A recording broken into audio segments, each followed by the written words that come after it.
It's a real pleasure to be here with Wizz Wiseman today. A man that's led an extraordinary life and has rubbed shoulders with some of the most renowned bands of his time.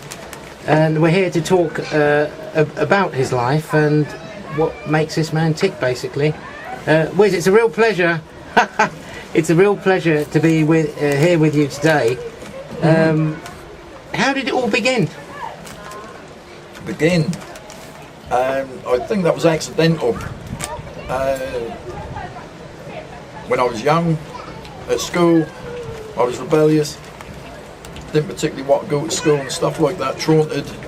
By the time I was about 13, 14, I got too much from my parents and I got put away in improved school, believe it or not, for being beyond parental control. They don't do that no more. They give them some money and tell them to go down the coast or something. But in them days that was pretty hefty. Parents were strict. And they're like, while I was away there was a TV programme that we were allowed to watch called The Monkeys. And I thought, yeah, I'll do something like that. Couldn't play an instrument. There was an old piano at the school. Plonked away on that, but they locked the lid because I couldn't play anything. And then a year or so later when I came home, bought my first guitar. Morning. And only had 2 strings on it. And messed around with that. My parents wouldn't buy me a drum kit and stuff. By the time I was 15, I played local lads and learned to try and play in a band. The funny thing was, that was like a game of football. When kids are playing football for the first time, they're all trying to kick the ball at the same time and they're all in a huddle. No one's spread out, they're all on the ball. So there was about 5 guitarists all playing the same thing and trying to play louder and quicker than anyone else. That was a learning ground. And then I had my first guitar lesson with a chap called Eddie Gates, who was a blind keyboard player. And he used to make me laugh because he used to stretch out on the sofa and all he used to say was, "Now let me see, where can we go from here?" And that was "Now let me see" that used to trigger me off. And he couldn't see me, but I got the giggles. Had a couple of lessons with him, didn't get anywhere. A couple of lads were better than me, started teaching me how to play. And the rest is history on the band side, so to speak. I played with various bands, started singing local gigs. We were resident on a Tuesday, believe it or not, the Orford Cellar in Norwich, and people used to come in, the band expanded. I then passed my driving test, and in passing my driving test, that's where the roadie side came It's into. not just bands that you've met, Wiz. It's in the line of the comedians as well, the great comedians of your time. Oh, and yes. I bet you can mention some names for us. If you want the names, yeah, Jim Davison, Mike Reid. Now Mike Reid is to me, the gentleman comedian. He made me feel at home. I'm nobody, but he made me somebody in the sense that he involved me in what was going on in the dressing rooms and what he's got to do, what he ain't got to do. I recall a story that you told us a while back about Tommy Cooper, one of my all-time favourites, actually. I wonder if you mind repeating that story again, because I found it quite endearing. Well, we were on tour and we had a couple of days off and we got some complimentary tickets for the Tommy Cooper show in Eastbourne. And they had all the variety acts on before the show started. And, you know, you're bored, you're sitting there like that waiting for him to come on. Then the second half, these dancers come on. When the dancers left, "Ladies and gentlemen, please welcome live on stage," blah, blah, blah, Tommy Cooper. And everyone started clapping. The stage was black. And we're clapping, the stage, nothing. And then suddenly we heard this door go, just a sound, and this door closed. And where am I? Like this. And people in the audience started giggling, you know, with something. Well, where's he coming from? And your mind's gone because you can't see nothing. And then you hear another door open, and then you hear a scream, and there's all these girls shouting, you know. "Oh, sorry, ladies." That's all right. Morning. No, that's all right. I thought you were talking about them, didn't it? Never a dull moment, is there? There isn't. No, we'll have to... No, you keep that. So all these women screamed, you know, and he's gone, "Oh, sorry, ladies." Oh, no one else. And he closed the door. the audience will laugh, and they open the door again, then there's another scream, you know, and he closes the door and it's good here, and like this. And that seemed about, that was ages and ages before he actually come on the stage, but that was only about four minutes. Nothing on stage, and then the light came on and there he was, you know. But that's the thing that I remember. Absolutely brilliant. He was absolutely brilliant in what he did. And can I just say one thing? Of course. Don't eat cheese and onion crisps while you're doing an interview. Wiz, have you ever met royalty at all?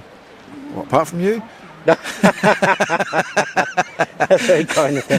No, that's right. Yeah, on 2 or 3 occasions. Again, in the early days of the bands, one of the bands I was working with was, I think it was Music Hath Charms. There was a show down on the Thames on the back of a boat, set the equipment up, again, road managing, and we didn't know nothing about it until the actual show started. That was a birthday party for a friend of Princess Anne, and she was there. So what was I, about 18 or 19 then? Apart from the Duke of Edinburgh when he came to visit the school when I was a good boy. Met the Queen at work 4 or 5 years ago. She come up to me and she said, "What do you do?" I said, "I'm security." She said, "Yeah, and I'm the Queen of England." I don't think she believed me. No, that was a joke. And Prince Charles at the Royal Norfolk show, but that was just brief. All we had to do was keep the crowd back, and that was that. What would you say was the most embarrassing moment of your life? Apart from people watching, right now. There was one time I got caught short. We were on the road. We got to the venue, and the place was busy, and famous people and stuff. And I went to the loo because I had to pick one without a lock on it. And there I am, minding my own business, so to speak. I heard someone come in, so I put my foot out so they didn't come in the door, and when the foot touched the door, that opened outwards. So there I am. Was it someone in particular that was on the other side? I think that was Tom O'Connor, you know. But he was one of the people who were down at the venue, but that was sort of through raised eyebrows and the like. So you gave him something he wasn't expecting, really? More or less. But that is embarrassing because you think that the door closes, you know, that way, but I put my foot against the door and that just opened outwards. And of course, during the day, you must have met him again. After the show, we met, yeah, because he was selling videos and things, yeah. But I didn't buy one of his. No. I didn't get to see his show, to tell you the truth. What name or band would you say that sticks in your memory the most? I mean, there must be someone that made an impression of you over the years. Yeah, the one what jumped up to mind first is when we supported the Kinks at Felixstowe Pavilion. I say we supported, I was only the road manager, but I used to get down there early, set the equipment up, and when I got to the pavilion, found where to get the gear in, and the Kinks had already set their equipment up, and Dave Davis of the Kinks was already on the stage tuning up. This is about 4:30 in the afternoon. And I introduced myself, you know, and he said, "Hi, I'm Dave," and, you know, as if I didn't know who he was, you know. And he said, "Do you want me to move any of the equipment? Do you want to get your gear in?" I said, No, I'll work around you. And he carried on doing what he was doing. I set up the equipment. We got talking, and then he said, "Do you want to come for a drink?" Now, if I asked him, you know, sort of, "Oh, excuse me, you're famous," you know, and stuff like that, but he asked me, and we went into Felixstowe. People were looking, they thought I was part of the Kinks. I wasn't. I mean, hair looked like an explosion in a mattress factory. Sashes I had then, and people staring, and to me that's encroaching on the privacy side, so to speak. But he took it all in, ignored them. We got chatting about various styles of music and stuff, went back to the pavilion, the rest of the Kinks turned up, and the night went well. I also remember Phil Beavers being with us. He was the agent for Eyes of Blonde, who I was with that particular night, Rudy, and Phil and the Kinks Rudy got food bevies down him and stuff like that, and Phil fell asleep on stage while the Kinks were playing.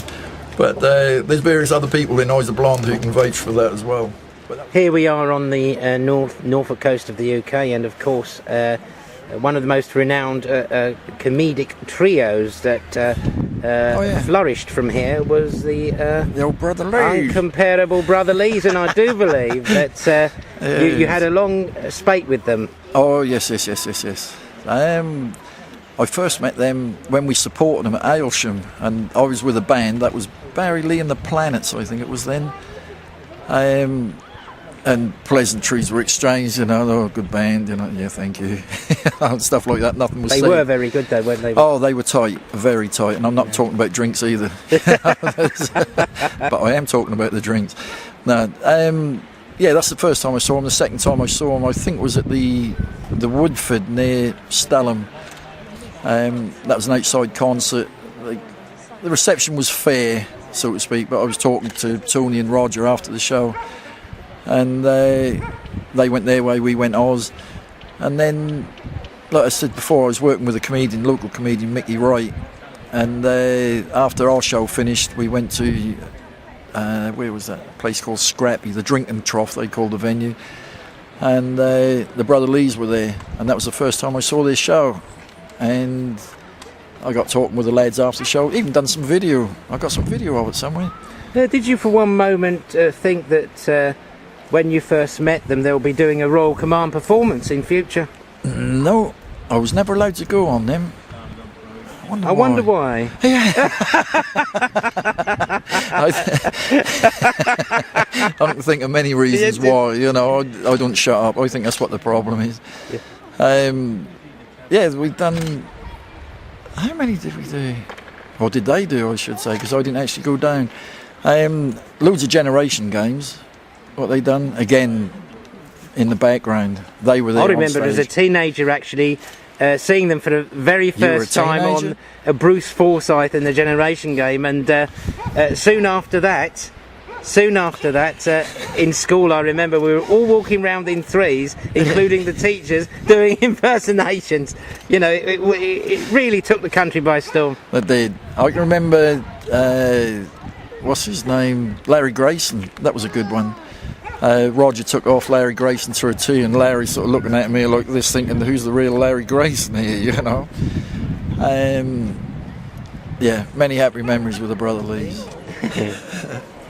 Do people actually keep in touch that you've met over the years? Do they actually keep in touch with you, Wiz?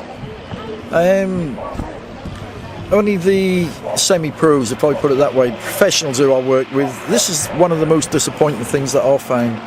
I work with quite a few named people. I mean, I can name drop and sort of make your head swell, make my head swell.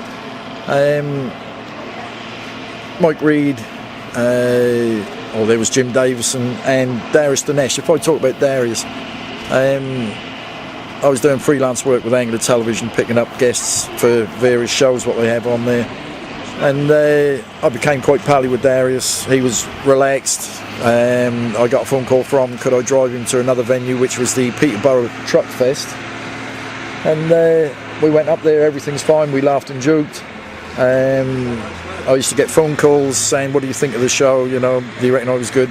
And he talked to my kids, everything's fine. And I sort of looked at it and I said, something, when you get really famous, you've got to forget about people like me, right now. Is it perhaps they get busy though, or doesn't that come into it, do you think, in your book? I think that because they get busy and because we're small fry, so to speak, but that is disappointing when they suddenly change the number and they don't stay in touch, just those little bits.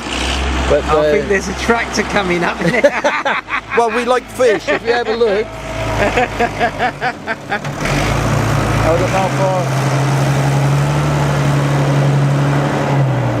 I think we better, Come back.